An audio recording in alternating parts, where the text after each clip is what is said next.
asalaamaaleykum man docteur Babacar Diop jiite Force démocratique du Sénégal FDS les Guelwaar dama ñëwoon Thiès ñëwoon ziyaare suñu mbokk suñu xarit suñu dëkkandoo suñu mbokk militant Ndiaga Diaw massawu ko bu baax a baax bokk ak moom naqar wi nga xamante ni moo ko dal fan yi ñu génn ca nervi président Macky Sall yi teg ko ñëw ŋàññi doxalin woowu ndax soit ci démocratie lañu nekk wala nekkuñu ci démocratie su fekkee ci démocratie lañu nekk ay citoyens am nañu droit bu président de ñëw ci seen dëkk ñu manifester di leen naqari ak lu mu mënti doon ñoom Ndiaga loolu lañ def yoon may leen ko droit may leen ko constitution bi réew mi may leen ko vraiment di ko massawu bu baax a baax waaye di ŋàññi doxalinu nervi yi nga xamante ni commencé na dugg ci réew mi te mën na fi indi jéeye ndaxte ñi ñuy agressé duñu toog nag di seetaan su ngeen gisee histoire Ndiaga Diouf looloo ko fi indi woon ci mairie Mermoz Sacré-Cœur kon histoire nervi yi vraiment ñi ngi ñaan gouvernement bi ñi ngi ñaan la police ñi ngi ñaan la gendarmerie ñu jël seeni responsabilités ñu arrêté ko mu jeex parce que suñu ko deful aussi nit ñi dinañ jël seen sécurité privée défendre seeni bopp seen intégrité physique te jàpp naa ni soxlawuñu jëm ci loolu kon ñu ngi koy massawu bu baax baneen bi su loolu weesoo mu xam ni suñu fierté la ndaxte Thiès dafa am lu ñu xame muy bañ dafa am lu ñu xamee muy dëkk boo xamante ni musuñu sëgg ci histoire du Sénégal fu ñu mus a woote bañ fu ñu mus a woote dignité fu ñu mus a woote taxaw fu ñu mus a woote syndicalisme wala xeexal démocratie Thiès moo jiitu pour la première fois ñuy wax naan les Thiès waa rase les murs dama dem ba ñuy tuddee nitu Thiès loolu musuñu dab ci histoire du Sénégal pour la première fois mu Thiès di raté ay rendez-vous wala waa Thiès di laqatu wala waa Thiès assumé wuñu mission historique bi ñu am wala rôle wala place bi Thiès am dans l'histoire ci jamono bu xate noonu ñu mel ni ñoom Ndiaga suñu génnee di wax ngir redorer le blason ngir joxaat Thiès fierté am ngir joxaat Thiès dignité am ngir joxaat Thiès place am parce que Thiès dafa am place ci histoire du Sénégal kon mënuñu lu dul sargal leen Thiès kontaan ci yéen sargal leen bu baax a baax parce que ku xam Thiès rek xam nga place am ku xam Thiès xam nga PDS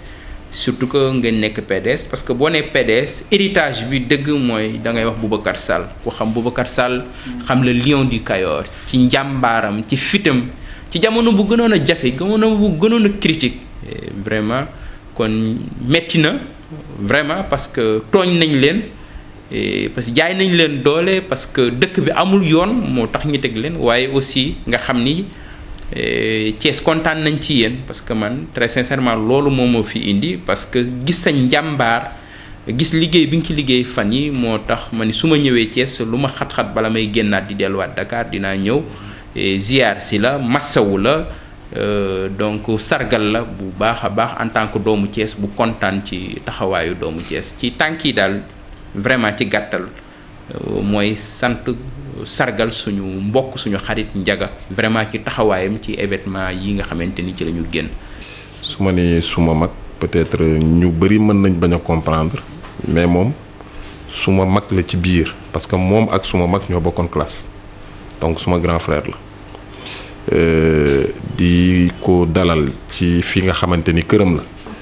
moom ak ñi mu àndal ñëpp am mbégte bu mat sëkk nag ak contentement parce que tey lii mu def dafa wane ne rek Thiès moo ko ñor dafa wane ne Sénégal moo ko ñor parce que xëy na peut-être am na ñu mu gënoon a jekk pour ñu ñëw seet si ma te defaguñ ko xëy na peut-être temps bi la wala ñàkk jot wala yu mel mais vraiment lii mu def nii nekk na lu rëy ci man bi mu fi ñëw it fekk nga fi samay kilifa dans le parti démocratique sénégalais parce que boo ñëwee fekk fi monsieur le maire Magaye Sarr di suma mag di suma responsable également dans le PDS waroon nga fi fekk les Meïssa Dieng ak ñoom Pape Moussé mais ñoom dañu am ay empêchement moo tax ñu ne Magaye demal nga teewal ñu foofu donc ci ginnaaw également responsable des jeunes du parti démocratique sénégalais au niveau de Thiès Nord Bara Faye mi ngi fi toog ànd ak des responsables de l'UJTL dans la commune de Thiès Ouest muy Aline Sow ak ñoom Diarra Diop donc dañuy bëgg kontaan ci dalal la fii ñun wér nañ ñu ne bu ñu amoon fukk wala fukk ak juróomi responsable yu mel ni yow Thiès suñu xel dal parce que xeex nga mës a def pour sa askan xeex nga mës a def également pour sénégalais yi looloo waral en tant que docteur nekk professeur au niveau de l'université nga sacrifier yu bari pour intérêt askan wi yaa ko wax tout à l'heure bis ba ngay investir président Idriss Seck xëy na soo géntoon ni soo ko investiree ba ngeen dem élection ba pare la coono ya nga ca dajoon fii la koy paqueté dem yóbbu ko fa xëy na peut-être doo ko def mais nag àdduna moom chaque jour yàlla daf lay won loo xamante ni ëllëg da nga ciy jàng pour mën a avancer ci leneen waaw parce que ñun Thiès vraiment xamuñu lii Idrissa Seck jógte man dama xamul ndax lii jàmm la wala man question boobu laay posé dama ne lii jàmm la wala lan la parce que mënoo ñëw jël deuxième ci ay élections jege premier bi war a mën a continuer le combat 2024 juróomi at moo ci des nga ni yéen ñi ma voté loon parce que bi ñu lay dem di la voté da nga ne li fi nekk baaxul bi ñuy ànd ak yow di campagne pour nga nekk président de la république da nga ne ki fi nekk waxam wérul da nga ne ki fi nekk vision dépassé wul jam ñaajo da nga ne ki fi nekk dafa jël alalu réew mi di ko pasare ba institution bi ñu la dénk sax nga waxoon à l'époque ni institution bi baaxul ci réew mi parce que day yàq alalu réew mi nga ñëw nangu dugg ci gouvernement bi ba pare nangu jël poste bi dugg ci gouvernement bi sax xawoon na tane tuuti mais poste président conseil économique social et environnemental loolu mënul jik Idriss Seck mënu ko jik parce que li mu ci wax avant ba pare ñëw jël ko day wane ne man faale wu ma sénégalais yi xam naa ne président Macky Sall faalewul sénégalais yi mais Idriss Seck moom faalewul sénégalais yi parce que su leen faale woon du wax ne lii baaxul ba pare dem jël ko donc nag ci combat yi ñu nekk combat de principe la te duñ ci jóge foogoon nañ ni bu ñu ñëwee dal suñu kaw brutaliser ñu blessé ñu suba su président Macky Sall doon ñëwaat Thiès dañ naan li ñu ci daloon bii passé suba su fi président doon ñëw acte yu ñu posé tey yu ko raw la ñuy taxawaat ñun Thiès ku ñu xam-xam ne cette lutte là dañ cee dëkk depuis 2012 ñun dañu taxaw faire face au président Macky Sall beneen bi ci des le parti démocratique sénégalais fu mu sentiree ne ñu ngi nasaxal àq ak yelleefu doomu aadama jóg nañu taxaw maa ngi rappelé wu docteur Babacar Diop bi mu nekkee prison waa parteem woo ma ne ma dañuy organiser marche pour docteur ma ne leen non seulement dama ciy adhéré mais jour bi kenn du ma fa jiitu man ak jeune PDS et je pense que naaj bu tàng bi fekk na ma taxaw ci rond-point Diamaguène bi ci wetu daral bi ànd ak ñoom ñu marche pour sa libération Birame Souleye quand il était bi mu nekkee en prison ñu wax M2D j'ai dit que le PDS n'est pas membre du M2D mais man injustice duma ci xaar ma Samba wala ma Demba fu injustice nekk damay taxaw xeex ko donc nag ci principe yooyu ci la ñu nekk te ci la ñuy continuer saa yu ñu sentiree ni benn doomu aadama rek ñu ngi koy nasaxal danañu taxaw xeex ko donc loolu ci laa gis docteur nekk ci donc ñun aussi ci loolu la ñu nekk moo tax docteur vraiment ñu ngi lay renouveler waat suñuy remerciement di la doo ñëw fekk ma nekk ci samay droit nga ñëw ma yombalal la dem bi gaare soto rek dama ñëwul yéeg non c'est-à-dire il faut que ñoom ñu xam ne ci suñu ñàkk lañ leen di fayee même bu ñu leen ko santee parce que dem nañu Lazare fekk fa benn jeune bu tudd Ndiaga Diaw ñu dem jël ko yóbbu ko bi ñu demee ba foofu bañ demee ba xool filiation yi lañ xam ne kii du Ndiaga Diaw bi ñuy seet bi ñuy ñëw aussi di ma arrêté xàmmeewuñu ma dañoo laaj ci ana Ndiaga Diaw ba yegsi ci man ne ma ñëwal yéeg man leen noo du ma yéeg parce que booy ñëw di jël nit ki da nga koy fekk mu yor drogue wala da ngay fekk nit ki yor ay xeer ne bu président Macky Sall ñëwee bu rombee ñu sànni ko xeer wala mu yor ay yat pour xeex mais dañu ne président Macky Sall day ñëw Thiès daf fii ñëw te 2014 dafa am ay promesses yu mu defoon def ko 2012 ci deuxième tour yi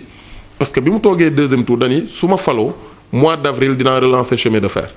defu ko ñu noté ñu ne point la 2012 loolu c'était en 2012 deuxième tour élection su ma faloo mois d'avril dinaa relancer chemin de fer defu ko mu ñëw 2014 conseil des ministres décentralisé mu génn dégager enveloppe bu 448 milliards pour Thiès mais chantier de Thiès yi nga xamante ni commencé na même donte ne yeggul budget bi c'était entre 25 et 40 milliards mais changé na un peu le visage de Thiès ku ñëw di nga gis ne sur 25 entre 25 et 40 milliards am na fu mu feeñ Thiès ba nga yegg si ba ci promenade des Thiessois léegi ñu ne la Thiès injecté nañ fi 448 milliards war na feeñ ci biir dëkk bi ñu ne donc su président di ñëw dinañ ko wan ne ko 448 milliards yi nga diggee woon Thiès ñun gisuñu ko beneen bi mooy mbuurkat ñëpp xam nañ ne c'est un problème moom moo waxoon ne dina jël toutes les dispositions nécessaires pour que ñu régler le problème de mbuurkat loolu aussi defu ko beneen bi mooy Médina Fall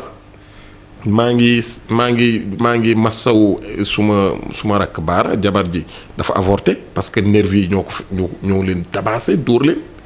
ñu yóbbu ko hôpital mu ñàkk ci doomam ci ñoo xamante ni dañoo am problème mu ndox génn yor seen ay panne ak seen i siwo ak seen i bidon yor seen i brassard rouge pour bu président ñëwee ñu arrêté ko wax ko ne ko suñu quartier amul ndox ñu fekk leen fa dal seen kaw attaqué leen dóor leen ba mu ñàkk ci doomam waaw mais vous pensez que loolu dans un pays normal est-ce que war nañ ko bàyyi mu jàll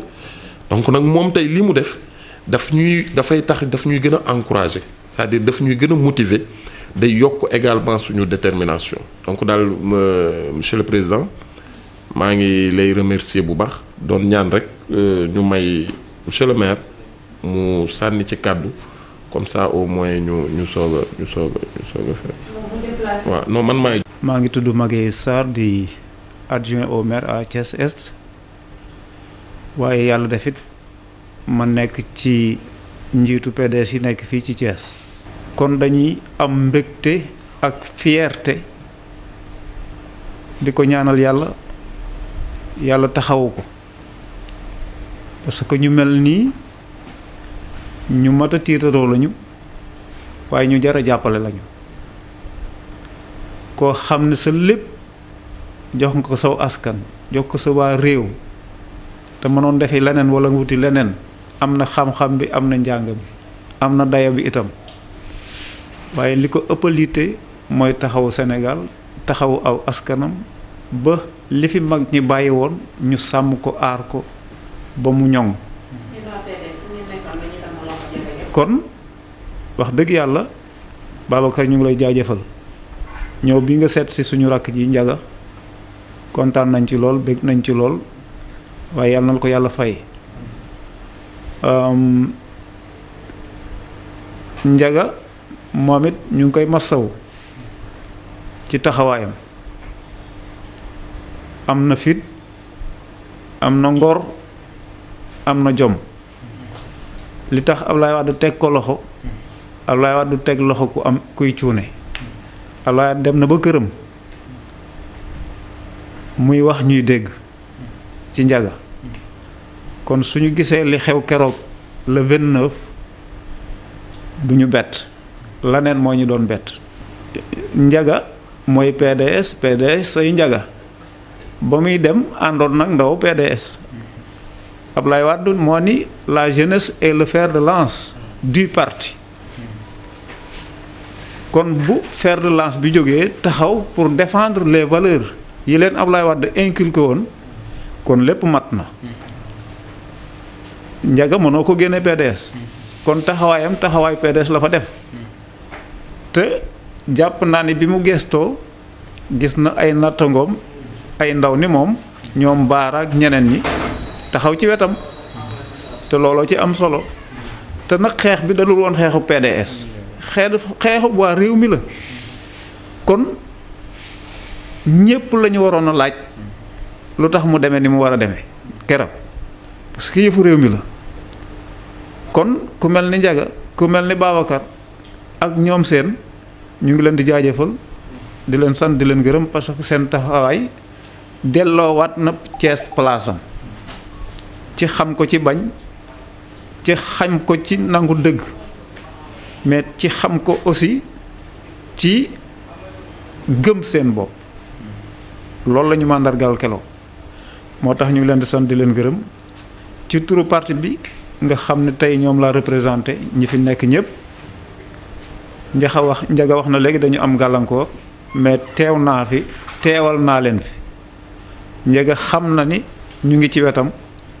xam na ni ñu ngi ànd ak moom ci xeex bi muy xeex di ko jaajëfal di ko sant di ko gërëm di ñaan yàlla nag élection yi ñu jëm waa Sénégal jàpp ni mooy premier tour 2024 kuy bañ 3e mandat war ngaa jóg taxaw war nga am pas-pas ak détermination ñu maase ànd voté ji